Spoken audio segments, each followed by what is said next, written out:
Virabhadrasana A and B. We do these together, so we'll talk about them together. They mean the same thing. Virabhadra means hero or warrior. So this is warrior 1, warrior 2. Virabhadrasana A, Virabhadrasana B. You come out of Virabhadrasana from Surya Namaskara. So let's start there and we'll move into the pose, the two poses. Here we go. Inhale, Uttana Padasana. Exhale, Uttanasana. Inhale, Ardha Uttanasana. Exhale, Chaturanga Dandasana. Inhale, Urdhva Mukha Svanasana. Exhale, Adho Mukha Svanasana. Do not hold it for 5 breaths. Right away we step forward. Inhale, lift up to Virabhadrasana A.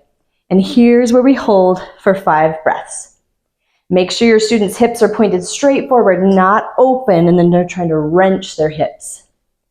So hold, drishti is up to the hands.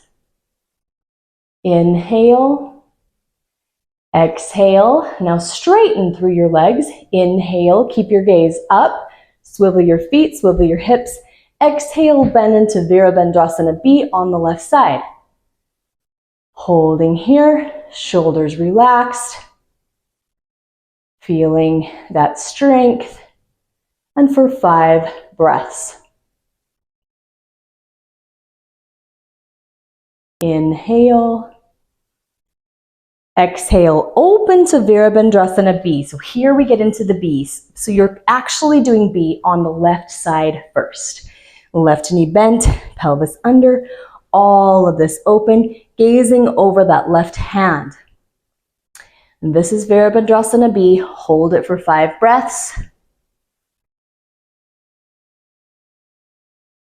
Inhale, straighten through your legs, swivel your feet, shift your feet. Exhale, bend back in to Virabhadrasana B. Now you're back on the right where you started. So right knee bent, extending your gaze over that right arm.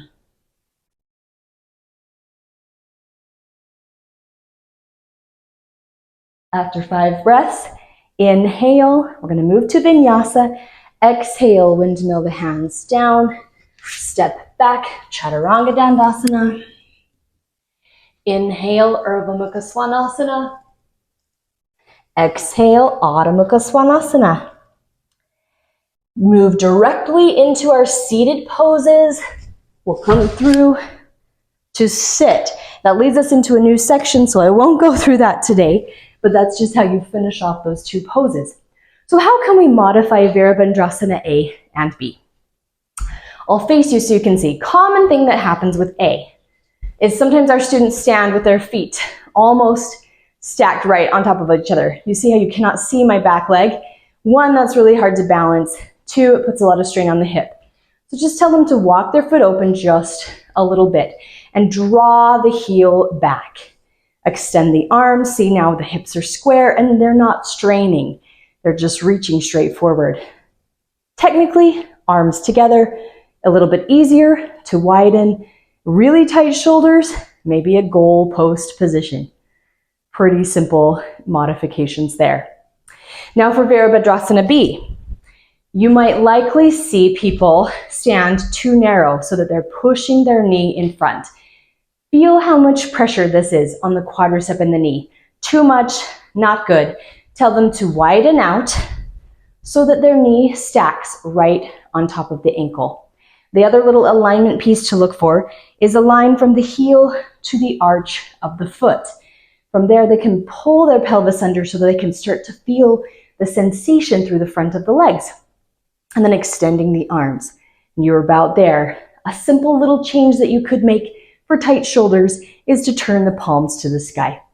Just a simple modification. So less bend. If they can't go that wide, they have to bend less because the more they bend, they've got that straining in the knee.